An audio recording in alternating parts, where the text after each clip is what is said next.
Shalom Bapak Ibu Saudara yang terkasih di dalam Tuhan. Pada hari ini kita akan belajar tentang teologi kontekstual. Sekilas pandang tentang teologi kontekstual untuk menambah khasanah teologi kita. Ada beberapa materi bahasan yang akan kita bahas. Yang pertama adalah apa itu teologi kontekstual. Yang kedua kita akan belajar makna konteks dalam teologi kontekstual. Kapan istilah teologi kontekstual itu dimulai dan apa yang dimaksud dengan kontekstualisasi, kemudian dasar-dasar apa yang ada di dalam Alkitab, Perjanjian Lama maupun Perjanjian Baru.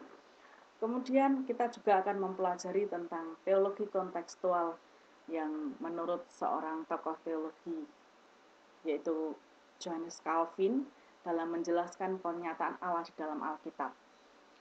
Kemudian juga kita akan belajar tentang hal-hal apa yang akan dipelajari, hal-hal apa yang perlu diperhatikan dalam teologi kontekstual. Supaya kita juga berhasil mempraktekkan kontekstualisasi dengan sukses, itu apa saja yang juga kita lakukan. Lalu penekanan apa saja yang harus diberikan kepada teologi kontekstual. Dan yang terakhir kita akan menjelaskan yang dimaksud dengan indigenisasi dan inkulturasi dalam teologi kontekstual. Kita langsung saja mulai. Apakah teologi kontekstual itu? Teologi kontekstual merupakan cabang ilmu teologi Kristen yang menelaah bagaimana ajaran Kristen dapat menjadi relevan di dalam konteks-konteks yang berbeda. Tentu saja ini ada penjelasan yang lebih banyak. Kita bisa lebih banyak belajar bersama saya di episode yang berikutnya secara mendetail apa itu teologi kontekstual.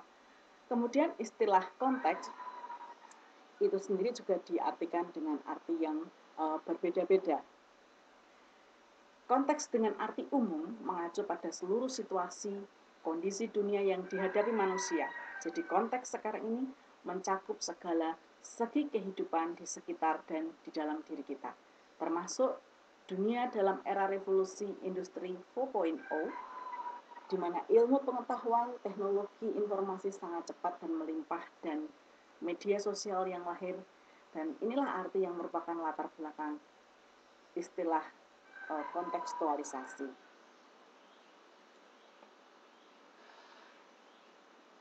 Apakah yang dimaksud kontekstualisasi?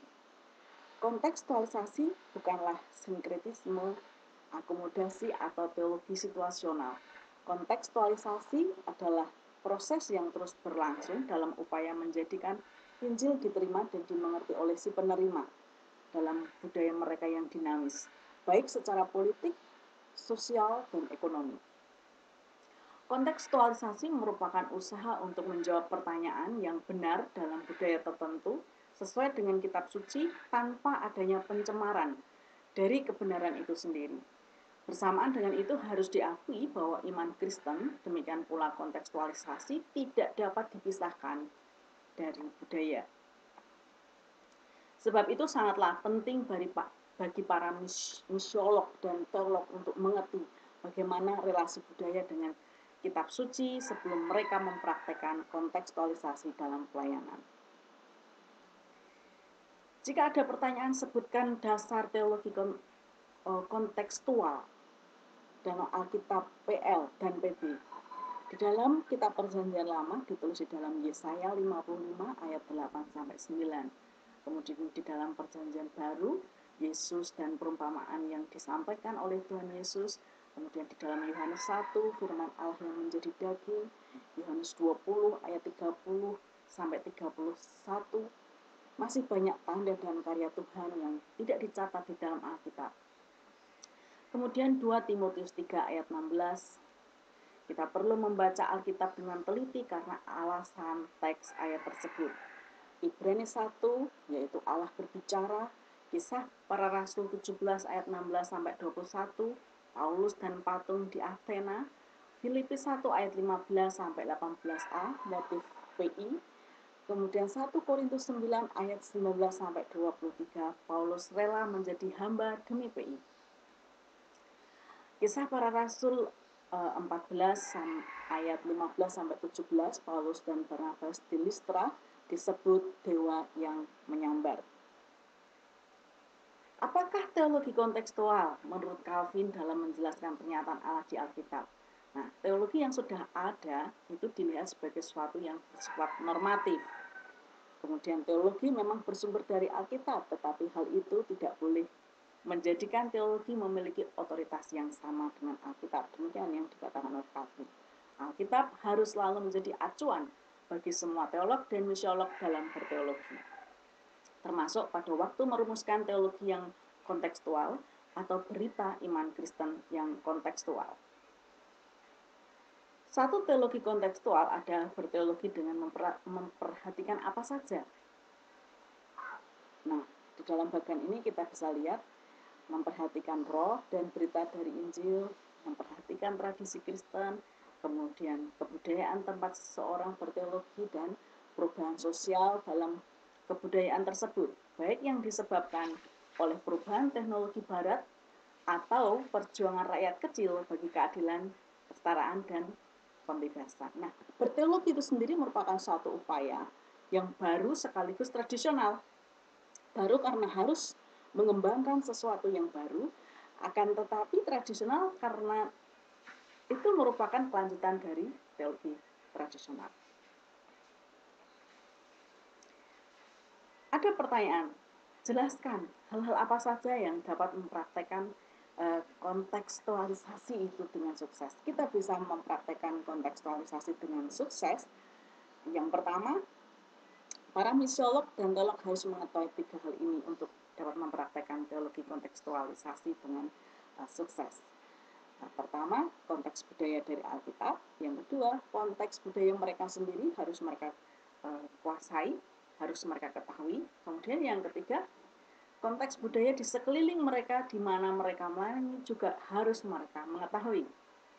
3 hal ini harus kita kuasai. Yang pertama, saya ulang, budaya dari Alkitab harus kita kuasai, kita menguasai isi Alkitab. Kemudian budaya kita sendiri harus kita kuasai, kemudian budaya di sekeliling di mana kita melayani harus kita ketahui dan kita kuasai. Lalu penekanan apa yang harus diberikan pada teologi kontekstual? Yang pertama adalah, terutama ini dalam model terjemahan ya. Dalam model terjemahan, dalam kontekstualisasi yang dicapai bukan saja ketepatan pemahaman pendengar, tetapi mesti memperhatikan menampilkan relevansi dari isi dan kemudian menggerakkan pendengar untuk mengaktualisasikannya.